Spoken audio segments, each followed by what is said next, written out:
Calculating closing balance as on 31/3/2014 का closing balance निकालना है। ओपनिंग बैलेंस दिया है 1/4/2013 का 62,000। सब्सक्रिप्शन दिया है 2,000 रुपये प्रति महीने का। रेट ऑफ इंटरेस्ट है 8.7%। और उसने एक एडवांस लिया था 10,000 का जून 2012 में, जो कि 20 इंस्टॉलमेंट में उसकी रिकवरी होनी थी। कोई भी जीपीएफ एडवांस लेता है तो उसकी रिकवरी तो होगी ही, तो ये उसके बारे में इंफॉर्मेशन है। Another advance of ₹6,000 in June 2013 recoverable in 10 instalment. फिर एक और वो एडवांस लेता है जून 2013 में, जो कि 10 इंस्टॉलमेंट में रिकवरेबल है। देखिए फ्रेंड्स, ये जितना भी हाईलाइटेड पोर्शन है ये क्वेश्चन में नहीं दिया होगा। ये वाला जो पोर्शन है नोट से लेकर यहाँ तक का जो मैं ये सिलेक्ट कर रहा हूँ, ये मैंने आपके समझाने के लिए लिखा हुआ है। और ये भी जो है, ये जो ग्रीन कलर में है ये वाला 500 रुपये और ये 600 रुपये वाला, ये भी मैंने समझाने के लिए लिखा है। क्वेश्चन में आपको बस ये यहीं तक इतना ही दिया होगा। ये ग्रीन वाला पोर्शन या हाईलाइटेड पोर्शन नहीं दिया होगा, ये आपको खुद समझ के करना है। ये मैंने आपकी अंडरस्टैंडिंग के लिए बनाया है। आगे अभी मैं जब क्वेश्चन करूँगा, इसका आंसर मैं करूँगा, तब आपको अच्छे से समझ आएगा। तो आइए चलते हैं। और एक चीज़ मैं और सबसे कहना चाहूँगा कि जो कोई भी ये जीपीएफ का क्वेश्चन देख रहा है, पहले टाइप 1 देख के आए। उसमें काफ़ी अच्छे से मैंने परफॉर्मे को समझाया हुआ है। हालांकि मैं इसमें भी समझाऊंगा, बट उसके बाद ही आप यहाँ आएंगे तो ज़्यादा आपके लिए बेहतर रहेगा। आइए स्टार्ट करते हैं। देखिए, सबसे पहले फाइनेंशियल ईयर जो रहेगा हमारा 2013-14। Opening balance as on 1/4/2013 ₹62,000। ये हमारा क्वेश्चन में ही दिया है। सबसे पहले हम ओपनिंग बैलेंस लिखते हैं। उसके बाद ये एक हमारा परफॉर्मा है, first month and year, subscription, refunds, advance या विड्रॉल, या ये आईबीबी यानी इंटरेस्ट बेयरिंग बैलेंस। देखिए फ्रेंड्स, ये हमेशा फिक्स रहता है। ये जो परफॉर्मा, ये जीपीएफ का ये इतना फिक्स रहता है हमेशा। ओपनिंग बैलेंस ये आपको एग्ज़ाम में दिया होगा। ये लिखना है month and year, subscription, refund, advance, withdrawal, interest bearing balance. इसमें बस एडवांस या विड्रॉल वाले ही कॉलम एक ऐसा है जो हमेशा माइनस होगा, बाकी सारे कॉलम प्लस होंगे। ठीक है फ्रेंड्स। और ये 12 महीने का हम हिसाब बनाएंगे पूरा, अप्रैल से लेकर मार्च का। फाइनेंशियल ईयर की हमारी एंडिंग और क्लोजिंग ऐसे ही होती है, तो अप्रैल 2013 से लेकर मार्च 2014 तक मंथ हम लिख लेंगे।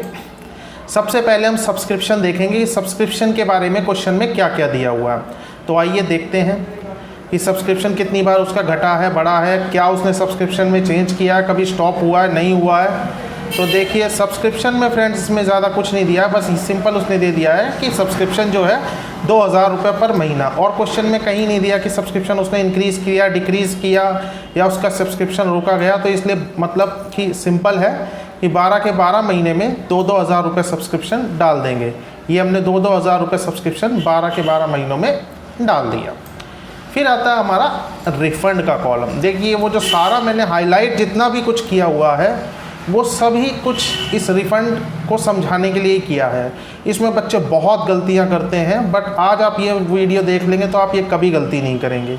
ये क्वेश्चन आया हुआ एग्ज़ाम में क्वेश्चन है, और इस टाइप के क्वेश्चन एग्ज़ाम में आते रहते हैं, तो इसको अच्छे से समझिएगा। ये रिफ़ंड 500 रुपये कैसे आया, ये भी मैं आपको समझाऊंगा। 1,000 रुपये यहाँ पे कैसे स्टार्ट हो गया, ये भी मैं आपको समझाऊंगा। तो आइए चलते हैं।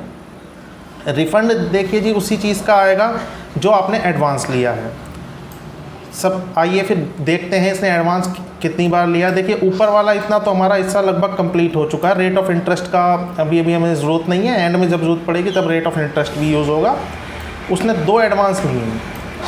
एक एडवांस उसने लिया था 10,000 रुपीज़ का जून 2012 में, जो कि 20 इंस्टॉलमेंट में रिकवरेबल था।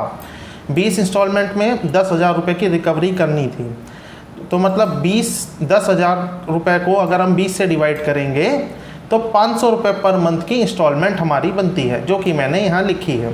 ठीक है, मतलब जून 2012 में लिया तो जुलाई से उसकी रिकवरी स्टार्ट हो जाएगी। हालांकि वो जीपीएफ की शीट में दिखाई जाएगी अगस्त में, क्योंकि जुलाई में उसकी रिकवरी होगी, बट वो शो होती है अगस्त में।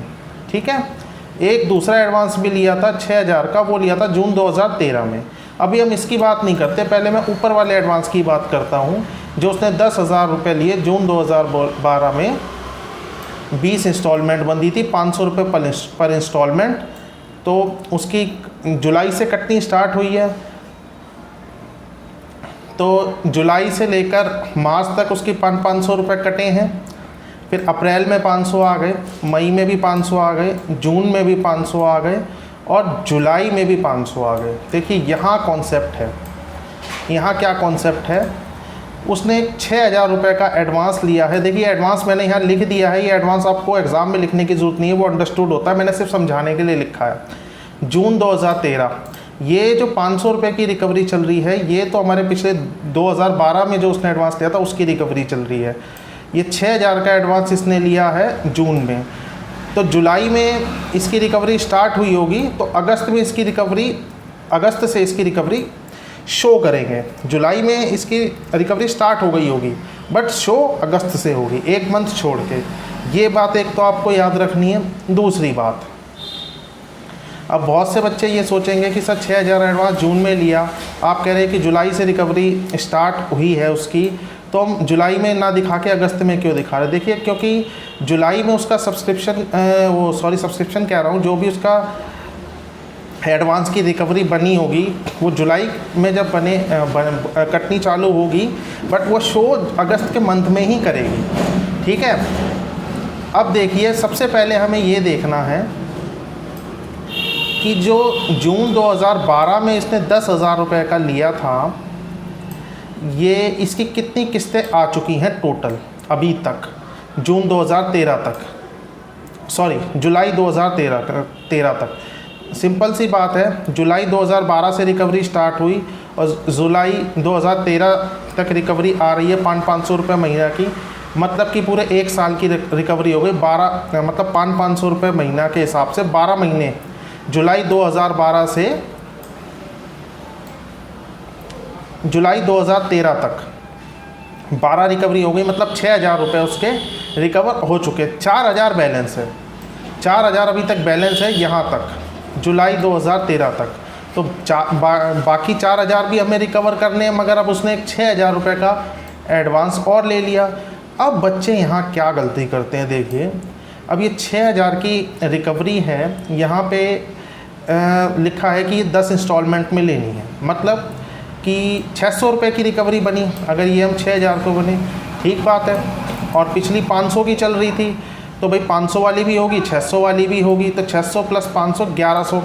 बच्चे यहाँ 1100 लिख देते हैं 1000 रुपये की जगह। 1000 कैसे आया मैं ये भी अभी आपको बताऊँगा। 1100 की जगह 1000 की जगह 1100 लिख देते हैं, जबकि ये गलत है। क्यों गलत है, उसका भी एक रीज़न है। ये टेक्निकली आप रूप से देखें, अगर वैसे टेक्निकली मैं कह रहा हूँ, वर्ड मैंने यूज़ किया, नॉर्मल तरीके से ये ठीक लगेगा कि भाई 500 की पहले चली रही थी और 6000 और ले लिया, तो 600 + 500 1100 रुपये महीना काटेंगे, जबकि ऐसा नहीं है। किसी भी एम्प्लॉय ने पहले जितने भी एडवांस लिए हैं और फिर जो वो लेटेस्ट एडवांस लेता है, वो सारा जो रिमेनिंग पिछले एडवांस का जो बैलेंस है और जो नया एडवांस लिया वो प्लस होके फिर उसकी नई इंस्टॉलमेंट बनती है। एक टर्म होती है कंसोलिडेटेड, मतलब रिमेनिंग एडवांस और प्लस न्यू एडवांस टेकन। जो उसका पिछला रिमेनिंग एडवांस था और जो उसने नया एडवांस लिया उसको जोड़ देंगे और फिर उसकी नई ये इंस्टॉलमेंट बनाएंगे इस नए हिसाब से, मतलब 10 इंस्टॉलमेंट। 4000 उसका पिछला बैलेंस था, ये 4000 जो प्रीवियस बैलेंस था जो एडवांस का, ये 6000 जो उसने अब लिया, 10,000, मतलब उसकी जो मंथली रिकवरी बनी वो 1000 रुपये महीना की रिकवरी बनी। इसलिए हमने अगस्त से उसकी 1000 रुपये की रिकवरी स्टार्ट करी है। ये मोस्ट इम्पॉर्टेंट पॉइंट है। 4000 कैसे आया वो मैंने यहाँ भी क्लियर कर दिया कि जुलाई 2012 से उसकी रिकवरी स्टार्ट हुई है, जुलाई 2013 तक हुई है। ये जुलाई 2013 तक हमने दिखा रखी है। 500 रुपये महीना के हिसाब से 12 महीने 6000, 10,000 में से 6000 गए, 4000 उसका पैसा बचा जो एडवांस उसने पहले लिया था। नया एडवांस उसने लिया 6000, उसमें 4000 जुड़ा, 10,000 की 10 इंस्टॉलमेंट बनी, 1000 रुपये महीना। बस यहाँ 1100 मत करना बच्चों, यही मेन पॉइंट था इस क्वेश्चन को कराने का और यही इस पूरे क्वेश्चन का निचोड़ है। अब जब इतना आपने कर लिया है तो इसमें ज़्यादा कुछ लंबा चौड़ा बचा नहीं है। सिंपल यहाँ जो एडवांस लिया था 6,000 यहाँ हमने लिख ही दिया।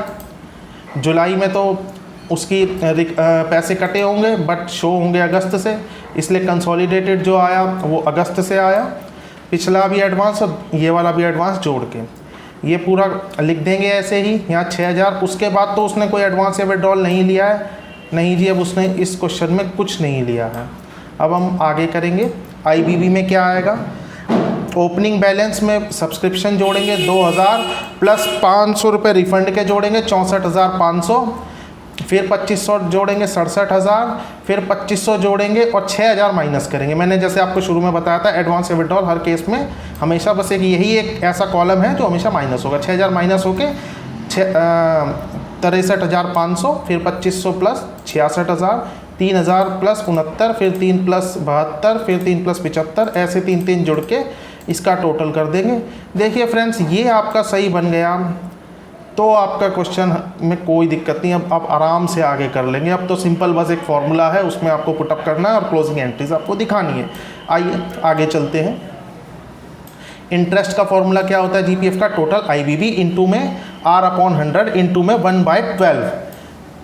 टोटल आईबीबी हमारा कितना आया 8,97,000, वो हमने लिख दिया। रेट ऑफ इंटरेस्ट 8.7 एग्जाम उसमें क्वेश्चन में दी थी, multiply upon 100 multiply by 1/12। Interest आया हमारा 6,503 रुपये। अब लिखेंगे क्लोजिंग एंट्रीज फॉर 2015-16, माफ़ कीजिएगा मैंने 2015-16 कर दिया है, ये 2015-16 नहीं आएगा, ये 2013-14 आएगा। कि 2013-14 की क्लोजिंग एंट्रीज क्या थी, ये टाइपिंग एरर है। देखिए ओपनिंग बैलेंस 1/4/2013 में था 62,000। ये क्वेश्चन में दिया था। सब्सक्रिप्शन हो गया हमारा 24,000 का, ये रहा हमारा सब्सक्रिप्शन 24,000। 10,000 रिफ़ंड, ये हमारा रिफ़ंड का कॉलम रहा। जो पैसा एडवांस लिया था वो वापसी आया। 65,03 हमारा इंटरेस्ट। एडवांस या विड्रॉल जो होगा, जो मैंने आपको बताया हमेशा माइनस होगा, 6,000 माइनस किया तो हमारा फाइनल आंसर हुआ क्लोजिंग बैलेंस एज ऑन 31/3/2013 इस 96,503 रुपये। That's it. आगे जीपीएफ में बहुत सी चीज़ें हैं। हर बच्चा एक चीज़ पे कंफ्यूज रहता है, मिसिंग डेबिट और मिसिंग क्रेडिट। उस क्वेश्चन को करने के 2 तरीके हैं, मैं दोनों आपको समझाऊंगा। जल्दी से दूसरी वीडियो में मिलते हैं। Thank you very much in SAS AAO concepts. I hope आपको समझ आया होगा। फिर भी कोई डाउट्स हो तो आप कमेंट सेक्शन में कमेंट करके पूछ सकते हैं मुझसे। Thank you very much.